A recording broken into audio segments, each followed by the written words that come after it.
Assalamualaikum and hi everyone. So we are group number 3 will present you about the experiment 5, which is a bending moment. Before that, I would like to introduce our group member, which are Surendran, Ranjit, Billy and me, Irfan. So for our introduction, for our objective is to measure the bending moment of material when subjected to different loads at different distance. So for the scope, we are preparing different loads which are 5, 10, 15 and 20 Newton. Hello everyone, I'm Ranjit here. So I will be discussing about the theory part. So what is bending moment? Bending moment is a torque that keeps a beam together or also can be defined as a force that causes something to bend. So next, how do we measure this bending moment? To put it simple, it is force times length. So we measure bending moment by cutting the beam, then calculate the algebraic sum of the moment required of all forces that are acting in one side of the section, either left half side or right half side, to hold the beam stationary. So there are two types of sign conventions. So one of those are positive bending, which we can see there will be compression in top fibers and tension in bottom fibers. So the next sign convention is negative bending, whereby it is indicated by the tension in top fibers and compression in bottom fibers. So beam can also have one end fixed and one end simply supported. The simplest type of beam is the cantilever, which is fixed at one end and is free at the other end. So the bending moment at any point along the beam is equal to the area under the shear force diagram up to that point. To calculate the bending moment, the beam must be broken up into two sections, which are one from x equals to 0 to x equal to L over 2, and the other from x over x equals to L over 2 to x equals to L. Hi and good day. I'm Surendran Analaki Subramaniam and I'm going to continue with our presentation with my part, which is experimental setup. As you can see, this is the experimental setup of our experiment, which is bending moment. So to support the beam, there are two beam supporters, and to hang the load which we are used in this experiment, there are load hangers which we labeled as P1, P2 and P3, and the loads which we are used in this experiment, and which is varies in their weight, 5 newtons, 2 newtons, 7 newtons, 10 newtons, according to our procedure. So later on we also have a spirit level which we used to determine whether the beam is aligned and horizontal when we was conducting the experiment. So for the methodology part, this experiment was conducted by dividing into three parts. For the part 1, the procedure will be start when the experimental beam was set up. Then we will align the two parts to adjust the spring balance and watch the spirit level and record the initial reading. Then we will set the distance for P1, which is equal to 50 millimeter, P2 100 millimeter and P3 350 millimeter. Later on we will hang the 5 Newton load at the load hangers P1 and P3, and we will set 0 Newton at load hanger P2, where we are not will not hanging any load at load hanger P2. Then we will make sure the beam is horizontal to spirit level, and we will adjust the spring balance so that the beam is aligned, and we will record the spring balance reading in Newton. Then we will repeat the step 5 to 6 by replacing the load with 5 Newton, 10 Newton, 15 Newton and 20 Newton at load hanger P2. For part 2, we will set the distance of P1 and P2 and P3 same as part 1, but we will hang the 5 Newton load at load hanger P2. Then we will make sure there is 0 Newton at P1 and P3 load hangers, and we will make sure the beam is aligned and horizontal to spirit level and adjust the spring balance, and we will record the reading as usual from the spring balance. And as for the step number 5, we will repeat the step 3 to 4 by replacing the loads 5 Newton, 10 Newton, 50 Newton and 20 Newton at each P1 and P3 load hangers respectively. We will set the distance of P1 equals to 150 millimeter, P2 equals to 300 millimeter and P3 equals to 700 millimeter. Then we will hang the 5 Newton load at load hanger P1 and 0 Newton at load hanger P2, which is literally meaning we are not hanged any load at load hanger P2. Then we was hang 10 Newton load at load hanger P3. Then we make sure that the beam is aligned and horizontal to the spirit level and adjust the spring balance. As usual, we will record the reading afterwards from the spring balance. As for the last step, we will repeat the step 3 to 4 by replacing loads 70 Newton and 20 Newton. So as you can see, for the first part, we was set the distance by distance of load hangers P1, P2 and P3. Then we make sure the load at P1 and P3 is constant for all the readings in part 1, which is 5 Newton, and we varies the load at P2.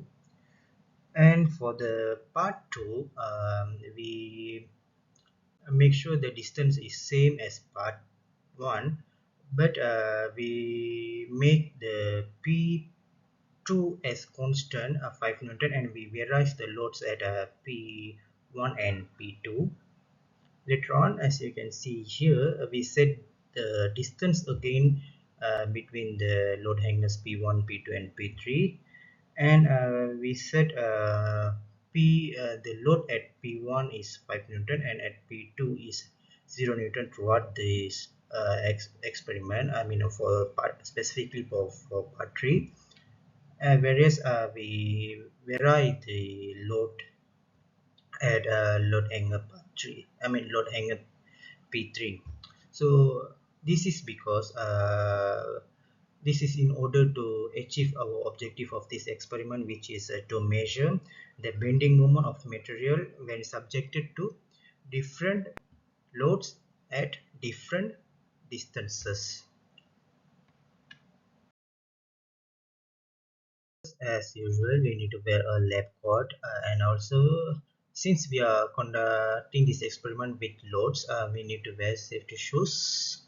So for the precaution part, we need to make sure the position of eye is perpendicular to the scale of the reading instrument, which is the spring balance we are using in this experiment to calculate the bending moment.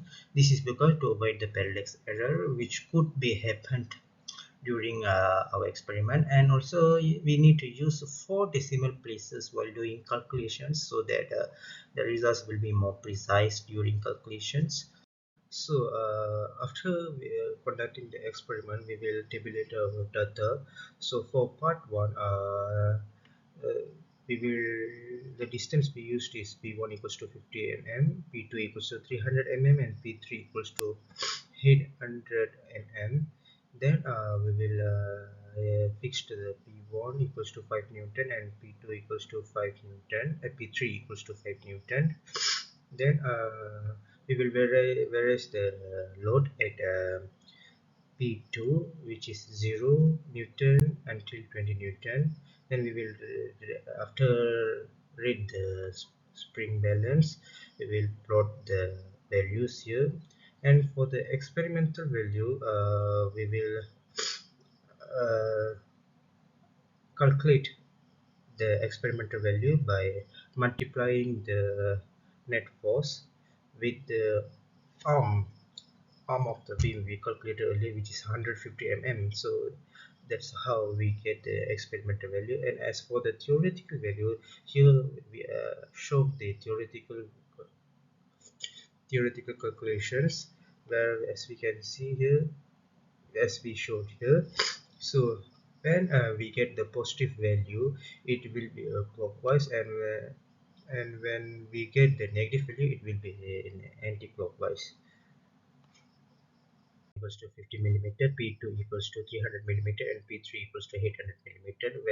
Whereas we will fix the load at P2, which is 5 Newton, and we will vary the loads at P1 and P3 in the range from 0 Newton until 20 Newton, and then we will calculate the theoretical value, where we will compare with the experimental value which was calculated earlier. Then for the part 3 we will repeat the same procedures, but here we will fix the distance at P1 equals to 150 millimeter, P2 equals to 300 millimeter, and P3 equals to 700 millimeter. And for the P1 we will fix the load at 5 Newton and P2 equals to 0 Newton, whereas at P3 we will fix the load from 0 Newton until 20 Newton. Then we will do the calculation for the theoretical part, and we will compare the experimental value and the theoretical value of the bending moment for part 3.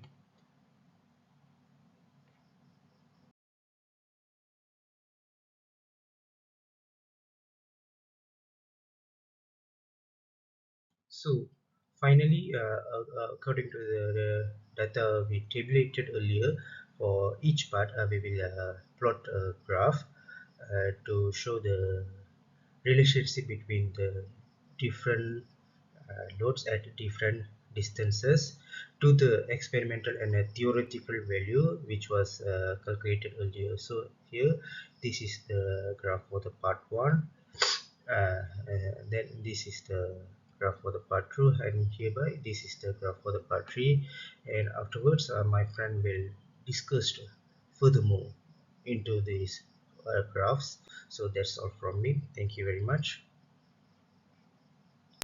So next I will be continuing with the discussion part. So here the question is to draw the bending moment diagram for both the bending moment values that you obtain from the theoretical calculation and experimental on the same graph. So we need to discuss also the following items, where the observation during the experimental conducted to be stated, and the comparison between the bending moment value obtained from the experimental and the theoretical calculation, plus provide justification for any differences. So here we can see the graph for the load versus bending moment for the part 1. So here in the materials of the mechanics, a bending moment is a measure of the bending effect that can occur when an external force is applied to a structural element. So in terms of theory, the bending moment is directly proportional to the loads added to it. Based on the graph that we can see here. So from the results in part 1, the bending moment increases when the load placed on it increases. Therefore, we can observe that according to the data obtained from the experiment in part 1, the bending moment is doubled when the load is doubled. So although the result obtained satisfy the theory, but they are not exactly equal to the theoretical values. So this might be due to errors arise when the experiment is carried out, such as parallax error, which the eye level is not perpendicular to the scale reading. Switching the fan on during the experiment since it will affect the air movement at the surrounding of the beam. So the values of the bending moments obtained from the experiment and theory can be compared and analyzed using the percentage error, where we can see the formula below here.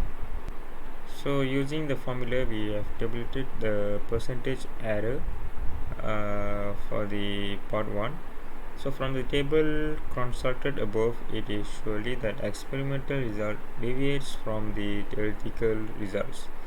So the highest and lowest percentage errors recorded are 10.005% and 0% respectively. As mentioned above, these deviations are simply caused by the errors occurred when the experiment is carried out. So some of the possible errors are like the scale of the spring variance is not precise enough for accurate measurement, and parallax error occurred when the data is taken such that the position of ice is not perpendicular to the scale.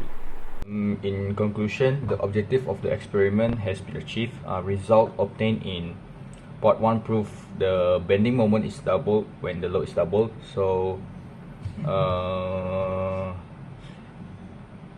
it shows that the bending moment is linearly proportionate to the load.